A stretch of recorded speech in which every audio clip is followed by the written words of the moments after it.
My career started long before I got into real estate. You see, I started selling when I was just a little kid. My dad left before I was 1. And so my mum was left to raise me on her own. We had this old brown Kingswood. And we used to live in West End, back before it was cool. I hated being called Dan when I was a little kid. My name's Daniel, I used to say. And my mum wanted the best life for me that I could have. And so while I was growing up, she worked 3 jobs. She used to work in the Greenslopes Hospital laundry during the day, and then she'd clean at a TAFE at night, and then every Sunday she had a stall at the Rockley markets. From the time that I could walk, I worked. And I remember every Saturday night I'd spend at home wrapping Lucky Dips, only to then get up at 4 a.m. the next day to go to the markets with her and sell them for $1 each. I spent my childhood growing up at the markets, and that's where I learnt to sell. That's where I learnt to hustle. That's where I learnt to negotiate. And it started out pretty small, like I'd buy fart bombs and firecrackers and then sell them to my mates, for a profit, of course. And then when I got to school, I found this whole new group of customers. I think other people call them friends, but customers. And I'd buy and sell TVs. I'd wash cars for $5. And good luck finding someone to do that now. And I used to every week go up to the CD store and buy the latest CD and come home and burn copies and then sell them at school. And I remember one of my teachers said to me, Dan, you're either going to end up really successful or in jail. And I haven't been to jail yet, so I'm doing something right. But growing up poor taught me a few things. I learnt the value of hard work. And I learnt resilience, that no matter how many times you get hit, you've got to keep getting back up. Growing up poor gave me something else too. It gave me a burning desire to succeed because I wanted more out of life. My mum worked hard so that she could send me to the best school she could because she knew that if I got a good education, I had the best chance at succeeding in life. In my final year of school, we had someone come in and speak to our class. And he said, you can have anything you want in life if you're willing to set goals and work hard. Anything? I thought. And the seed got planted that day. After school, I moved to London. And that's where I saw real money for the first time. Now, I didn't have any of it, but I saw it. And just to give you an idea, there were 8 of us living in a 3-bedroom flat, so you do the maths. But I thought about that guy that spoke to our school, and he had a real estate agency here in Brisbane. And people had always said you should get into real estate, so I sent him an email and I asked him for a job. And it turns out that selling those CDs at school had earned me quite the reputation, because he knew who I was, and he said yes. So I packed my bags and I moved back to Australia. He taught me to set goals. And he really challenged me to think big. I wrote down, I want a BMW. I want to buy an apartment. I really want to buy my mum a house because we'd rented our whole life. I wanted a nice watch. I wanted a suit like Drew. I wanted to buy a house at the beach. The list went on and on, you get the picture. I was a pretty ambitious 20-year-old. And I was walking to the office one day and I saw the most beautiful figure I'd ever seen. Oh, she had curves in all the right places and a big rear end. I like big butts and I cannot lie. You other brothers can't deny. You've got to remember, at the time, I was earning about $35,000 a year. And I was driving an $8,000 Honda Civic. So the idea of spending $250,000 on a car seemed incredibly unrealistic. But I thought, if I can achieve everything else on that list, I'm going to get that car. I started out as a PA, and during that time, I learnt the number one skill that separates agents that succeed from those that don't. Who can guess what it is? Perseverance. What? Perseverance? The number one skill. Josh talked about it. Prospecting. I learnt that by making, you can write this down if you want, I learnt that by making 20 connects a day, I could generate 1 appointment a day. 1 a day meant 5 a week. 5 a week meant 20 a month. And it didn't take me long to learn that if I could get in front of 20 people a month, this is that human connection thing Josh was talking about, that I could generate 2 to 3 listings a month. So 9 months later, I started on my own. And I kept doing exactly the same thing. I made 20 connects a day, and it took me 3 days to get my first listing. Now, despite those stunning green feature walls, I managed to sell it in only 9 days, and I was off and racing. So that was year 1, and I made just over $100,000 GCI. I bought my BMW. The following year, I 3x'd my income. I made $300,000, and I bought an apartment. I kept doing the same thing. It's a pretty simple strategy, just keep doing it. And the following year, I increased my business by 20%, and I bought my mum a house. And it was honestly the proudest moment of my life. And I thought about how blessed I was to be able to do that. And I knew that I wouldn't be in this position if it wasn't for the sacrifice that my mum made. So I went back to my old school. And I started paying the school fees every year for a different family that was struggling financially. Because I thought, if someone did that for my mum, it would have changed her life. Maybe she wouldn't have had to have worked so hard. In 2010, I won the #1 agent in Queensland. I had the biggest year I'd ever had. And I decided, now's the time for me to start my own business. You see, I was tired of doing 100% of the work and getting 50% of the commission. That was also the year that I met my wife. I travelled to Sydney to have dinner with a group of friends. And as I'm getting off the plane, there was this absolute babe getting off the plane just in front of me. And I thought, I've got to go talk to her. I'm the #1 agent in Queensland. I can do what I want. I thought, what am I going to say to her, though? And she had this really big bag, and it looked really heavy. And I thought, I don't know, maybe I'll offer to carry it for her.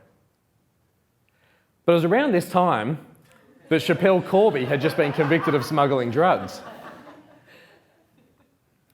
And I thought, what if there's drugs in her bag and I get caught carrying it? So I let her go. And I met my friends at the airport, and they said, we just need to wait for one more person who's also flown in for dinner. Who can guess who it was?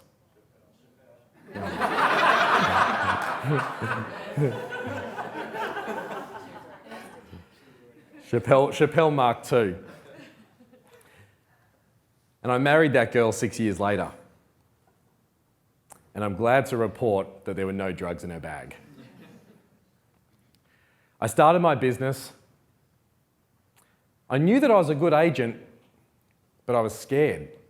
I was scared of leaving the office that I'd built this career in. And so I thought I'll take the easy route. I'm going to start my business working from home. I had a phone, not a home phone, and a laptop, and a website. What more could I need? I thought, if I can make over $350,000 in my first year on my own, during the middle of the GFC, then I've made it. And I'm going to buy myself a Rolex. And so I watch this video every day. Some may call it an obsession. At Rolex, however, the pursuit of excellence is a passion. Finding the most durable material for its bezels was just one more challenge. The answer? Ceramic. Using an exclusive Rolex patented process, the bezel is superheated to 1,500 degrees, hardening and purifying the ceramic mix. The entire bezel is then bombarded with gold, atom by atom, and polished until only the numerals remain, permanently. Virtually indestructible and impervious to scratches, the ceramic bezel has to withstand more abrasion than any other part of a watch. It takes more than 40 hours to create each of these bezels, which makes you wonder, is any measure too extreme for enduring beauty?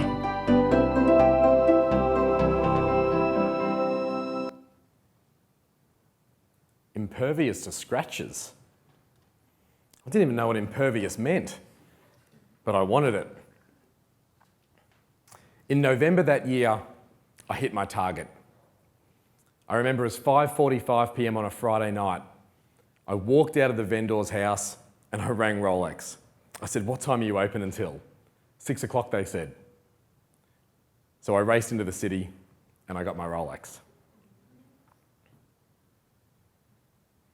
I opened an office, and for the next 5 years, I followed the same strategy, 20 connects a day.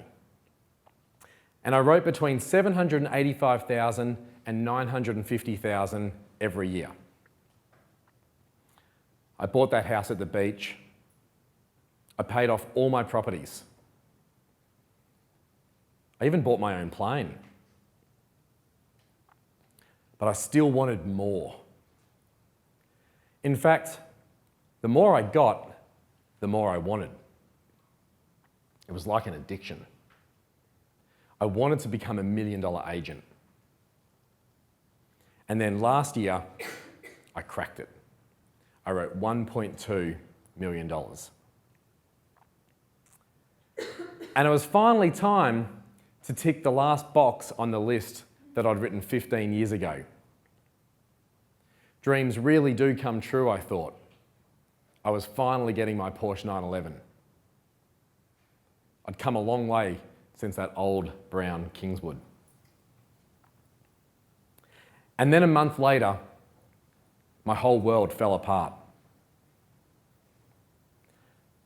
I found myself sitting on the floor in my beach house with my 911 in the garage, crying my eyes out. You see, I had everything I'd ever wanted, but nothing that truly mattered. My marriage was over. I was overweight. And because I was overweight, I had crippling back pain. I nearly didn't come back from that weekend.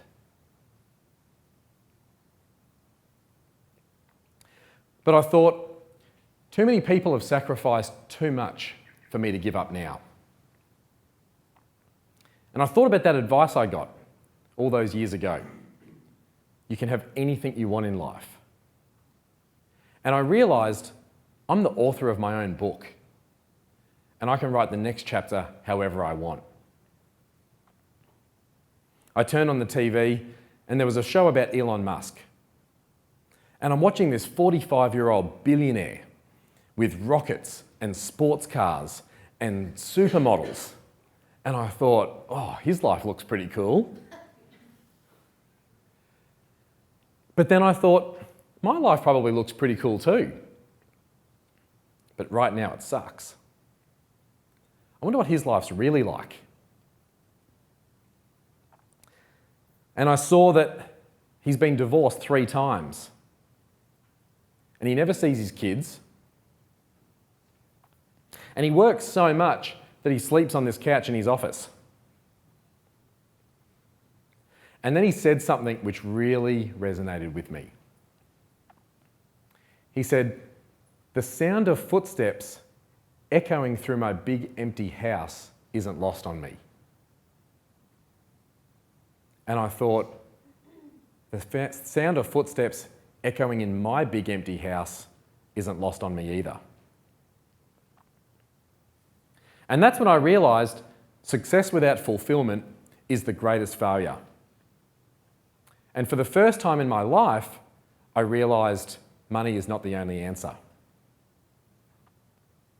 I went on a journey of self-discovery and I thought about what really makes me happy. I lost 15 kilos and I'm currently the fittest and healthiest I've ever been. I'm currently training to trek to Everest Base Camp in November this year. I realised that my proudest moments were when I did things for others, not for myself. And that's when I realised the path to happiness is not what we get, but what we give. And in that moment, my whole life changed. I read Nelson Mandela's book, and he said, education's the most powerful weapon in the world. And I realised that I've come so far, but I really owe it to the education that I got. It's like the butterfly effect, where the sacrifice that my mum made meant that I was now in a position to help so many others. I thought it feels really nice being able to help one family every year, but imagine if we could do that for hundreds. Not just in Australia, but all over the world. We could literally change thousands of lives. And that's when I decided that instead of earning $1 million a year, my goal was to give away $1 million a year. How the hell am I going to do that? You can have anything in life if you're willing to set goals and work hard. So I decided that after writing 1.2 million and a lot of money for a lot of years, that I was going to stop selling real estate. Because I needed to grow my company so that we could afford to give away $1 million a year. How the hell am I going to do that? Well, we need to grow. And that means opening more offices, right? So I wrote out this business plan and I realised that running all these offices was the biggest expense of growing. And that's when I discovered something really amazing. Our industry has barely changed in over 180 years. Between 1839 and 1988, most of the real estate brands that we have today started. And they've accumulated quite a number of offices in that time. There's now, on average, 2 real estate offices in every suburb in Australia. And I realised our industry is not in the real estate business, it's in the real estate office business. Why do we need all these offices? In 1991, everything started to change. That's when the World Wide Web got invented. Then realestate.com came along in 95 and Domain in 99, because we need 2 apparently. Until then, the model was completely appropriate. You see, if buyers wanted to find a house, they'd go to the local area and they'd look in all the agency's windows. And a diligent agent would come out, put them in the car and drive them around showing them houses. But now, buyers look online. They find the properties that they're interested in and they meet us there. Sellers don't come into the office either because we go to them, right? And I looked around my own office and the agents were never coming in because they were always out doing deals or meeting people. So I thought, why do we need all these offices? Buyers don't come in, sellers don't come in, and the agents only come in when they need to. The cost of running all these offices on our business plan meant that our agents were losing half their commission for an office that they don't even need. They're not the only ones either. Who used to go to Blockbuster on Friday or Saturday night? Everyone? Obviously it was a good business, right? So why did it fail? Because they didn't change. In the year 2000, Netflix approached Blockbuster for a buyout deal worth $50 million. And Blockbuster basically laughed them out the door and said, no thanks, that system's not going to work. You see, Blockbuster were a bricks and mortar video rental business with over 9,000 retail locations. And if it ain't broke, they thought, why fix it? In 2010, Blockbuster filed for bankruptcy.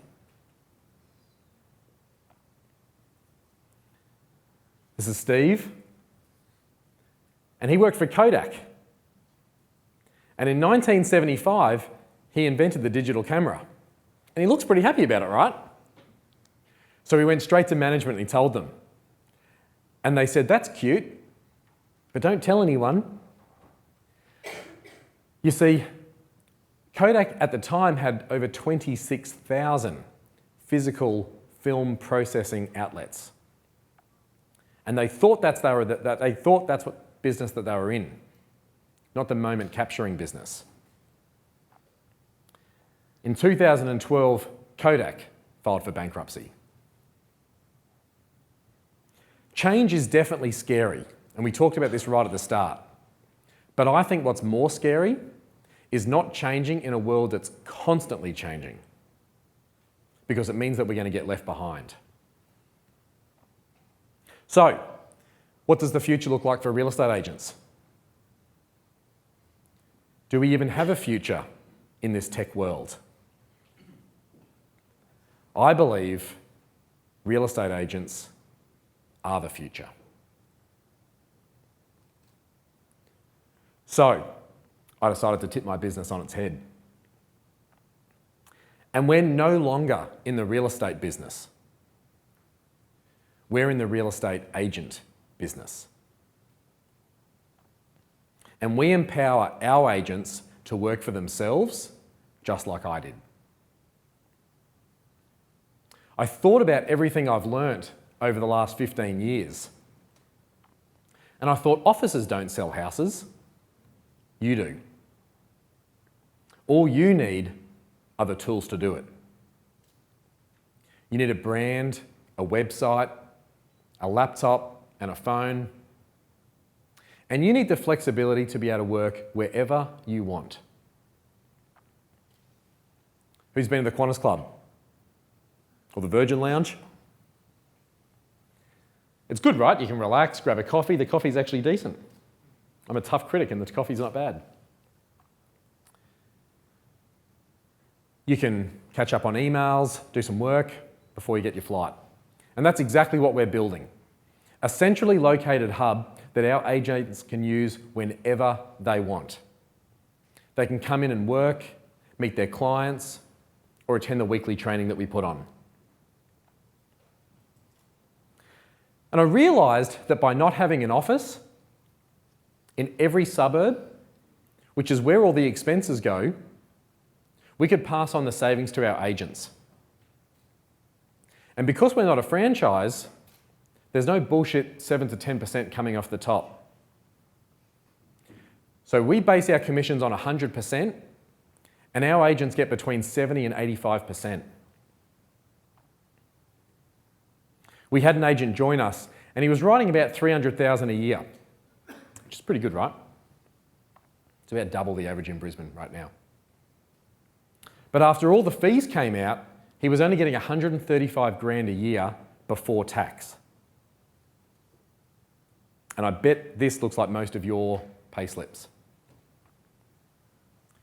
It's no wonder that the average agent in Queensland only earns $65,000 a year, and 15,000 have dropped out over the last 2 years.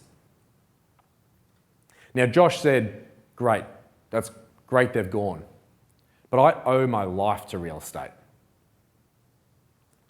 I wouldn't be where I am today without it, and I want to see all of those 15,000 succeed.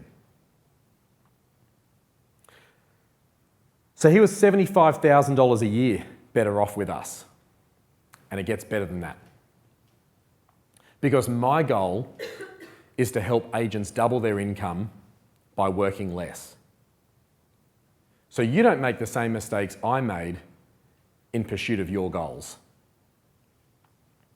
And to do that, we've got to work smarter. So I developed a system with everything that I've learned over the last 15 years. A system so simple that when our agents follow it, they can't help but not double their income. And finally, I'm doing all of this because we have the opportunity to give back. To give back to all of those that sacrifice so much for us to be here today. We donate 10% of our profits to our foundation. And together, we have the opportunity to one day be able to afford to give away $1 million a year to help those in need.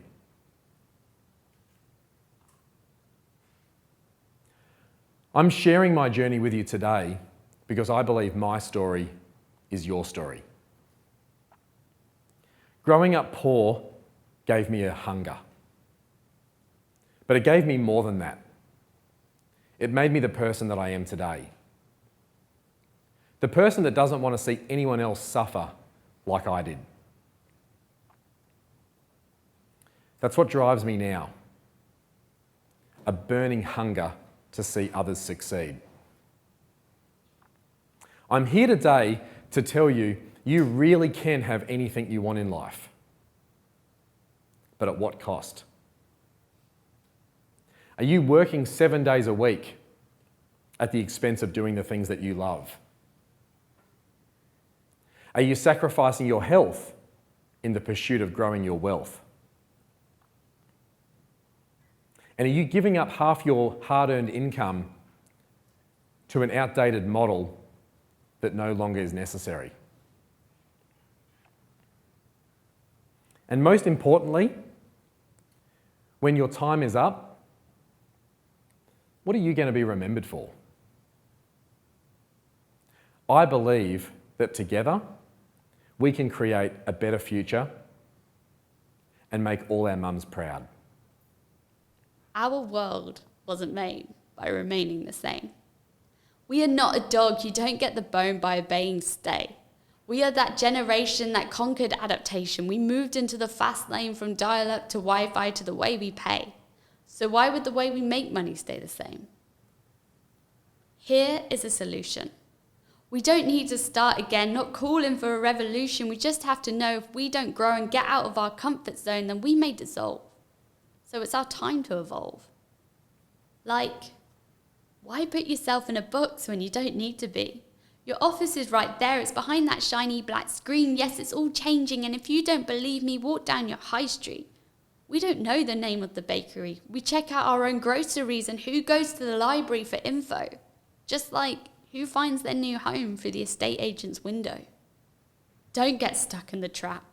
Let's not be the taxi man who was overtaken by the app. We are smarter than that. So I say change is great. It's taking charge of our fate. We are proactive to be adaptive, not reactive, because when you react, you do it with fear. When you see that wave, you should take the wheel of your ship and steer. So let's take on that change. Let's ride that wave. Don't go under it, face it, race for it, and embrace it. It's change. And it's not happening tomorrow. It's happening today.